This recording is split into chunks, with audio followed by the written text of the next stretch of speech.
Eu quero começar com as minhas dúvidas. Porque apesar de eu ser teólogo, ser um expositor da palavra, eu tenho muitas dúvidas. Às vezes eu recebo gente aqui que eu faço perguntas que, na verdade, são minhas, né? Todo mundo tem. Principalmente, você vai falar de Apocalipse, por mais que você tenha uma linha já definida, tem sempre uma dúvida ali, mas isso aqui exatamente vai ser como? E sobre Maria Madalena, é uma das personagens bíblicas que eu mais tenho dúvidas. Primeira pergunta que eu quero fazer é o seguinte: Maria Madalena era prostituta?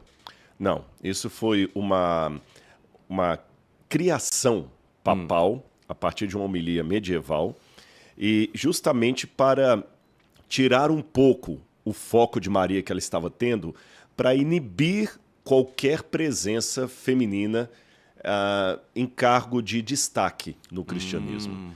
Então criou-se a ideia de Maria Madalena pecadora, leia-se, prostituta, mas a Bíblia não dá nenhum indício disso. Nesse mesmo viés, foi criado também aquela ideia de confundir Maria Madalena com aquela mulher de João capítulo 8, que Jesus fala o seguinte: quem não tiver pecado, que atire a primeira pedra. E muita gente fala, eu sou mineiro. Você é mineiro também, não é? Não. Eu nasci em Corumbá, mas sou carioca. Né? Carioca, tá. Não sei porque eu tinha essa ideia de ser mineiro. Não. Mas eu sou mineiro. E lá fala assim, vem com essa cara de Maria Madalena arrependida. Né? E quando falava isso, vem com essa cara de Maria Madalena arrependida, pensando na mulher de João capítulo 8. Agora, em primeiro lugar, mesmo aquela mulher de João capítulo 8, ela era uma adúltera, não era prostituta. E prostituta e adúltera não são sinônimos perfeitos. Embora a prostituição seja um tipo de adultério, tá certo?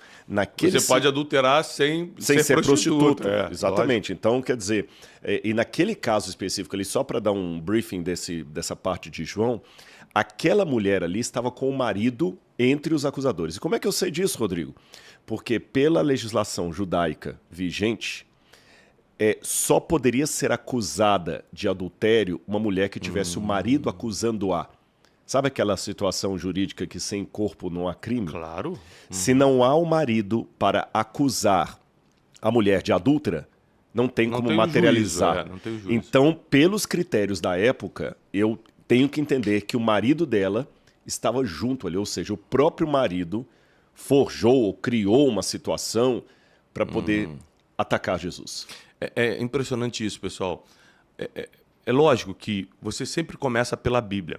E depois você já está dominando muitas coisas da Bíblia, é importante você ir um pouco para a periferia, para a história, para a geografia, para a arqueologia, a cultura da época, para você poder interpretar melhor alguns textos que sem conhecimento periférico você não chega. É o que ele está falando agora. Ou seja, se ele não tivesse o conhecimento judaico de como era feito a acusação de adultério na época, não chegaria à conclusão que o marido dela estava entre uns que estavam com as pedras na mão, provavelmente. Agora, tendo em vista que ela não era prostituta, que isso foi acrescentado na história nos primeiros séculos da igreja, provavelmente. Exatamente, quinto século. Maria Madalena vivia de quê, já que ela tinha condições de ficar seguindo Jesus? Pelos relatos bíblicos, ela viajava muito com Jesus. E era uma das mulheres que ajudava financeiramente no ministério de Cristo. A Bíblia fala isso em Lucas. Você tem alguma ideia de quem era Maria Madalena profissionalmente falando? Olha, nós temos duas hipóteses. Uma delas, que alguns pensam até por uma fala do Talmud, que alguns pensam que seria uma referência a Maria Madalena, fala de Maria de Magadã, que no aramaico pode ser a cabeleireira, alguém que fazia cabelos, tá certo? Mas essa é uma suposição assim que não tem muita base. Alguns falam dela, mas não tem muita base. A outra ideia é que Maria Madalena poderia estar administrando alguma herança familiar. E por que eu cheguei a essa conclusão? Ao que tudo indica, Maria Madalena não chegou a casar-se. Ela não chegou a casar. Tudo que a gente vai levantando do Evangelho, ela não aparenta ser uma mulher casada. Ela aparenta ser uma mulher que talvez teve alguma herança de família ou dos pais. Daqui a pouquinho eu vou falar por que eu não acredito também na possibilidade dela ser viúva. E ela tinha a capacidade de administrar esse dinheiro. Mas a mulher tinha esse potencial no primeiro século, sim. Nós temos documentos judaicos, por exemplo, encontrados em Elefantina, que mostram mulheres daquela época, e Elefantino até documentos até anteriores à época de Jesus. Mulheres trabalhando no negócio, negociando os bens da família, como venda de propriedades, agricultura. Então, é um pouco caricata aquela ideia de que a mulher, no primeiro século, era só para lavar roupa, cuidar do marido e dos filhos. Havia também a mulher de negócio. Haja vista a mulher virtuosa que Salomão descreve. E também já na época de Paulo, Lídia. Lídia, que era vendedora de púrpura. Tá certo? Então, Maria... Grande comerciante. Exatamente, era mulher. Então, Maria tinha, talvez, com essa herança familiar, alguma transação comercial que ela fazia que a permitia viajar. E isso dava-lhe tal significado que, normalmente, quem tinha o sobrenome atrelado a uma cidade eram homens. Paulo de Tarso. Essa é outra curiosidade. Jesus de Nazaré. Tá certo? Maria de Magdala. Nós não temos nenhuma outra mulher na Bíblia. Fala Maria de Nazaré, não aparece isso. A escavação é recente de Magdala, Sim, está tendo. Inclusive, a Marcela Zapata, que é uma grande amiga minha, que é a diretora do departamento de escavação lá de Magdala. Eu tenho uma frustraçãozinha pequena, porque a gente tem os programas de escavação do NASP. E nós estávamos com 2 sítios arqueológicos para escavar em Israel. Magdala ou Laquis. Mas por questão de cronograma, da cronologia de lá de Israel com a cronologia do NASP aqui no Brasil, o NASP é onde eu dou aula, a gente acabou tendo que ficar com Laquis, que também é um sítio arqueológico maravilhoso. Daria um programa todo só para falar sobre Laquis. Laquis foi a segunda maior cidade da Judéia depois de Jerusalém, foi destruída no Antigo Testamento ainda, foi atacada pelos assírios. É muito interessante a história.